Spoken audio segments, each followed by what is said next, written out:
तो हम देखेंगे पुलिस की जो पावर होती है, कॉल द विटनेसेस। ठीक है, पुलिस की कुछ पावर है और कुछ यहाँ पे चेक एंड बैलेंस है पुलिस की पावर को कम भी किया गया है। देखिए, पुलिस की जो पावर है तो कॉल द विटनेसेस, पुराने सीआरपीसी में देख लीजिए। ये पुराने सीआरपीसी में 160, 161 और 162, ये 161 का स्टेटमेंट था। ये पुलिस यहाँ कॉल करती है विटनेस को। पुराना सीआरपीसी 1973 बात बता रहे हैं, इसमें स्टेटमेंट लेती है। ठीक है, और यहाँ पे इस स्टेटमेंट की क्या एविडेंटरी वैल्यू होती है, क्या स्टेटमेंट की वैल्यू है ट्रायल के दौरान, उसकी बात करेंगे। अभी बीएनएसएस में 160 जो है कन्वर्ट हो चुका है 179 में, ये हो चुका है 180 और ये हो चुका है 181। देखिए, अब जो है बीएनएस में जो 161 का स्टेटमेंट था वो 180 का स्टेटमेंट हो गया है। ठीक है, तो क्या पावर है पुलिस की? 679 है power, police power to require attendance of witness. ठीक है, बुलाने की क्या पावर है? तो 179 देखेंगे। देखिए, पुलिस के पावर जो विटनेस को कॉल करने की पावर है, वो पावर जो है तभी काम करेगी जब राइटिंग में होगा। आप राइटिंग में लिख के देंगे, पुलिस वाला राइटिंग में लिख के देगा कि आपको कॉल किया जा रहा है। ऐसा नहीं कि दरोगा जी जो है फ़ोन करेंगे और कहेंगे हम इस कोतवाली से बोल रहे हैं, इस चौकी से बोल रहे हैं, आ जाओ तुमको इस मैटर में बुला रहे हैं। ठीक है, ऐसा नहीं होगा, आप राइटिंग में देंगे उसको। ठीक है, और किनको बुलाओगे आप, किनको बुलाओगे? Required to attendance before himself.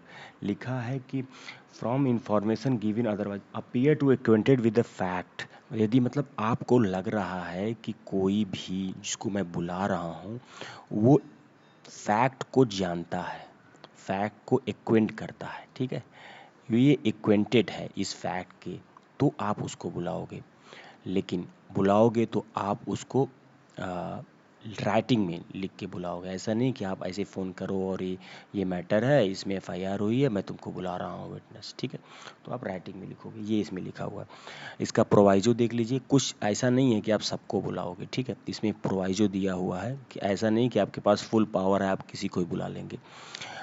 15 साल से 60 ईयर के, 15 साल से पहले और 60 ईयर के बाद मेल को नहीं बुलाओगे, वोमेन को नहीं बुलाओगे, मेंटली और फिजिकली डिसेबल को नहीं बुलाओगे। ठीक है, तो करोगे कैसे इसको विटनेस? ये इनके आप घर जाओगे होम पे, और ये जहाँ पे राजी हो आने के लिए वहाँ पे आप जाओगे। ठीक है, वहाँ पे जाके इनको जो है इनसे आप पूछताछ करोगे। ठीक है, ये इसमें कुछ प्रोविजो दिया हुआ है। एक्यूट हाँ, और वो डिसेबल होना चाहिए, पर्सन विथ एक्यूट इलनेस है, बीमार भी होना चाहिए। Shall be require to attend any place other than, यहाँ शैल लिखा हुआ। ठीक है, मैं नहीं, आपके डिस्क्रिप्शन पे आपको जाना ही जाना पड़ेगा। ठीक है, और दूसरी बात यह है कि यदि जिसको बुलाओगे आप, कॉल करोगे, उसको इसके सब सेक्शन 2 में लिखा है, 179 के सब सेक्शन 2 में लिखा है कि इसको आप एक्सपेंस दोगे आने और जाने का। वो तो आपको भी पता है, पुलिस एक्सपेंस देती है या लेती है जब विटनेस को कॉल करती है, किसी को भी कॉल करती है थाने की।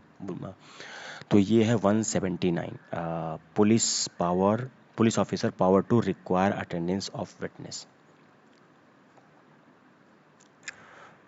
तो अब हम देखेंगे जो examination of witness by police. ठीक है, जो पहले होता था ना कि 161 का एग्जाम हुआ है, बयान 161 पुलिस इसको लेती है। ठीक है, इसको बयान पुलिस लेती है। अभी ये बीएनएस में 180 हो गया है, ये नए वाले बीएनएसएसएस वाले एक्ट में। तो इसमें क्या है कि जब पुलिस बुलाएगी आपको, ठीक है, तो आपको पहले सब सेक्शन में लिखा है कि आपको ओरली लेगी। ठीक है, ये बयान आपको ओरली लेगी। और दूसरा लिखा है कि देखिए, ओरली लेगी, may examine orally any person suppose to be acquainted with the fact. मतलब ओरली, आप यदि कुछ जानते हैं फैक्ट के बारे में तो आपसे ओरली पूछा जाएगा, जनरली यही है। 180 के सबसेक्शन 2 में लिखा है सैल, मतलब आप जो जानते हैं वो आपको बताना ही बताना पड़ेगा, आप उसके झूठ नहीं बोल सकते। लिखा है the such person shall be bound to answer truly all question. ठीक है, आपको देना ही देना पड़ेगा। ठीक है, और लेकिन सबसे बड़ी बात है कि आप सब चीज़ के आंसर दोगे, लेकिन उन क्वेश्चन का आंसर नहीं दोगे जिससे खुद ही एक्सपोज हो सके। ठीक है, अगर आपको ये लगे कि मैं इस स्टेटमेंट से खुद ही एक्सपोज हो जाऊंगा तो आप उसको चाहो तो नहीं दे सकते हो। ठीक है, ये evidence act 132, Indian evidence act 132 पुराना वाला साक्ष्य अधिनियम नहीं, उसमें भी लिखा हुआ है कि आप सब ट्रूली दोगे एविडेंस, लेकिन उसमें प्रोवाइजो लिखा हुआ है कि अगर जिसमें आपको एक्सपोज होने का बात आती है वो नहीं माना जाएगा, लेकिन आप सब ट्रूली बोलोगे। लेकिन यहाँ पे क्या लिखा है कि आप सब चीज़ों को सैल बाउंड लिखा है कि आपको सब बताना है, लेकिन जो यदि स्टेटमेंट एक्सपोज करता हो आपको, उसको आप मत बताइएगा। यहाँ पे क्या है, आपको सब बताना है। इंडियन एविडेंस एक्ट 132 जो अभी साक्ष्य अधिनियम हो गया है, लेकिन उसमें यदि आप जिस स्टेटमेंट एक्सपोज हो रहे हैं वो नहीं माना जाएगा। ठीक है, और इसमें तीसरा सब क्लॉज है कि यदि आप स्टेटमेंट को राइटिंग में लिख रहे हैं, ठीक है, तो इसके लिए एक आप अलग जो है सेपरेट एंड रिकॉर्ड बनाओगे। ठीक है, इसके लिए पुलिस को कहा जा रहा है कि आप सेपरेट रिकॉर्ड बनाओगे यदि आप इसको राइटिंग में लिख रहे हो।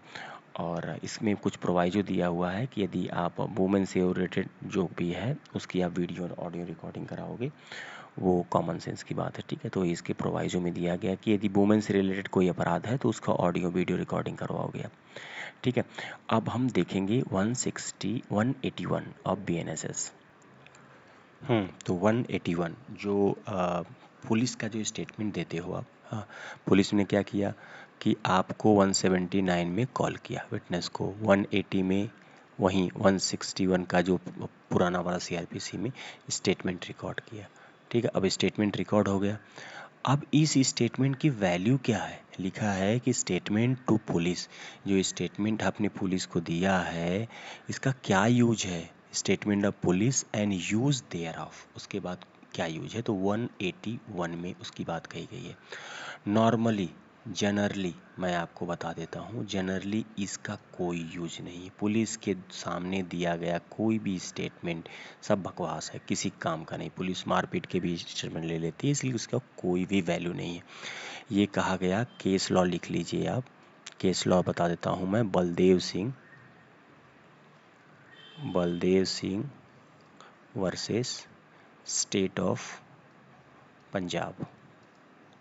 ठीक है, इस केस में कहा गया कि जो भी स्टेटमेंट पुलिस के सामने 180, अभी जो BNSS वाला है सेक्शन, ओल्ड वाला है 161 में जो स्टेटमेंट दिया जाता है उसकी कोई एविडेंटरी वैल्यू नहीं है।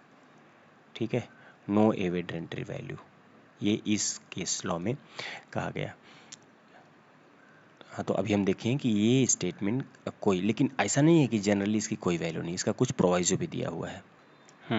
तो इसका जब पहला सेक्शन पढ़ेंगे तो उसमें लिखा है वेदर द पुलिस डायरी और अदरवाइज और any part B use for any purpose, लिखा है B use for any purpose, मतलब इसको किसी पर्पस के लिए यूज नहीं किया जाएगा, इसमें कोई। लेकिन इसके आगे लिखा है save as hereafter provided, यदि इसको सेव किया जा रहा है हेयर आफ्टर, ठीक है, तो उसकी वैल्यू है। मतलब अब वो क्रॉस एग्जामिनेशन और री एग्जामिनेशन में या कॉन्ट्रडिक्शन होने में या विटनेस हॉस्टाइल होने में उसका यूज होगा।